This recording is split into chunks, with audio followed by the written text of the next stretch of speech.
सबसे पहले दिखाइए सस्ता ऑप्शन का स्टिंग, और सस्ता ऑप्शन के लिए सचिन के पास जाना है। और सचिन जब एशियन पेंट्स का ऑप्शन तलाश रहे तो मुझे लग रहा था शायद वो सस्ता ऑप्शन के लिए कोई ना कोई ऑप्शन ढूंढ रहे होंगे। सचिन कौन सा मिला? Asian paints he zero in कर रहे थे, कुछ और था? ऑलरेडी एशियन पेंट का डिस्कशन हो चुका है, तो मुझे लग रहा है यहाँ पर जो फर्स्ट प्रेफरेंस जो नजर आ रहा था वो सारे सीमेंट स्टॉक्स में ही है। इनफैक्ट रामको सीमेंट, अल्ट्राटेक, मुझे लग रहा है अभी यहाँ पर अल्ट्राटेक में लिक्विडिटी थोड़ी बेटर है रादर देन रामको। तो यहाँ पर अल्ट्राटेक का 6500 का जो कॉल ऑप्शन है, मुझे लग रहा है वो आपके रेडार में जरूर होना चाहिए। जिस तरीके से ये प्लेस्ड है लगभग अराउंड 212 के आसपास, तो फिलहाल तो स्टॉप लॉस आपको 186 के आसपास प्लेस करना है। इंट्राडे का टारगेट मुझे लग रहा है लगभग अराउंड 285 के आसपास का प्लेस्ड है, एंड पोजिशनली मुझे लग रहा है 320 तक ये पर्टिकुलर रैली भी एक्सटेंड होनी चाहिए। तो 100 पॉइंट की तेजी के लिए अल्ट्राटेक सीमेंट का 6500 का कॉल ऑप्शन आपके ट्रेडिंग पोर्टफोलियो में जरूर होना चाहिए।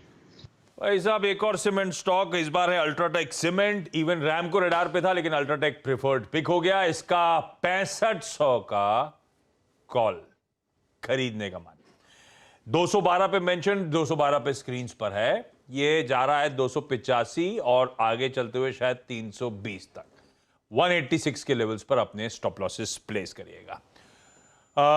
आज का जो वायदा का सुपरस्टार एफएनओ सुपरस्टार है, उसके लिए गाबा सर के पास जाना है। गाबा सर, क्या चूज किया सर? डिफेंसिव बेट अगेन, कोलगेट पामोलिव। अब ट्रेड कर रहा है 1663 पे कोलगेट पामोलिव का फ्यूचर्स। 1655 का स्टॉप लगाना चाहिए बस।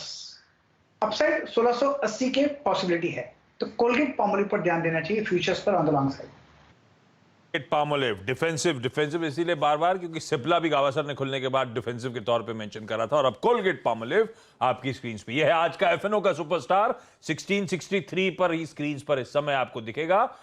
1680 तक के टारगेट, 1655 के स्टॉप के साथ रखिए स्टॉक को रडार पे। और चार्ट का चमत्कार, उसका स्टिंग लेकर आइए और दिखाइए आशीष चतुर्मोता साहब को।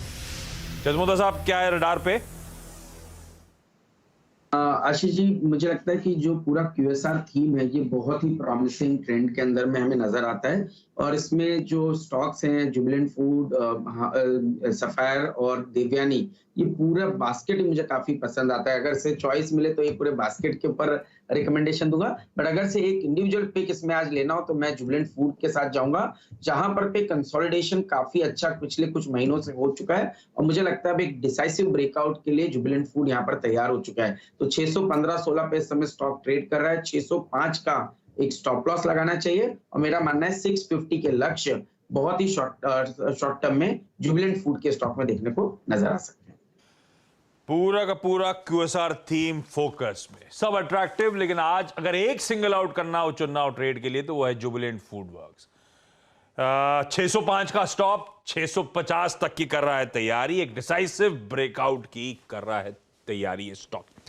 और आज का जो मिड कैप फंड है उसके लिए होता साहब जुड़ चुके थे, उनसे बातचीत शुरू हो चुकी है। होता साहब, अच्छा, इस बीच FM Nirmala Sitharaman India idea summit में बोलती हुई कुछ भी इंटरेस्टिंग होगा तो एक बार वहां पे जाऊंगा, वो इमेजेस आपकी स्क्रीन पर आती हुई, जो चल रहा है डिटेल्स हैं। एक बार जरा सा क्विकली मिड कैप फंडा ले लेते हैं, उसके बाद एक बार रूफ भी कर लेंगे। होता साहब, क्या पिक कर रहे हैं? जी आशीष, लास्ट से वो थर्सडे को बात हुई थी, मैं दो टेक्निकल पिक दिया था, बलरामपुर चीनी और नौसेल। उसी तर्ज पर मुझे लग रहा है मिड कैप तो नहीं है, और आज मेरा का पिक होगा कोल इंडिया। यहाँ पे भी एक टेक्टिकल टेलविंड है कंपनी के लिए। जिस तरह के क्राइसिस देखे जा रहे हैं, एनर्जी क्राइसिस यूरोप में हो, चाइना में हो या एशिया में हो, अभी बांग्लादेश में भी क्राइसिस शुरू हो गए हैं, तो कोल प्राइसेस जो है ग्लोबली बहुत स्ट्रॉन्ग हैं। इसका जो ई ऑक्शन प्राइसेस है वो और स्ट्रॉन्ग होते जा रहे हैं, वॉल्यूम ऑप्टेक स्ट्रॉन्ग हो रहा है, और जो भी इसके प्रॉब्लम्स थे वेज हाइक को लेकर वो ऑलरेडी फैक्टर्ड इन है प्राइस में। वैल्यूएशन की बात करूं तो सिर्फ 4.4 टाइम्स चल रहा है FY24 पे, और 10% प्लस का डिविडेंड यील्ड है स्टॉक पे। तो मुझे लग रहा है मीडियम टर्म टारगेट यहाँ पे 260 का होना चाहिए, और 12 मंथ्स प्लस की बात करूं तो मुझे लग रहा है 300 के आसपास का टारगेट होना चाहिए, लेकिन मीडियम टर्म टारगेट मैं 260 का लेके चलूंगा। तो कोल इंडिया यहाँ से बाय करना चाहिए।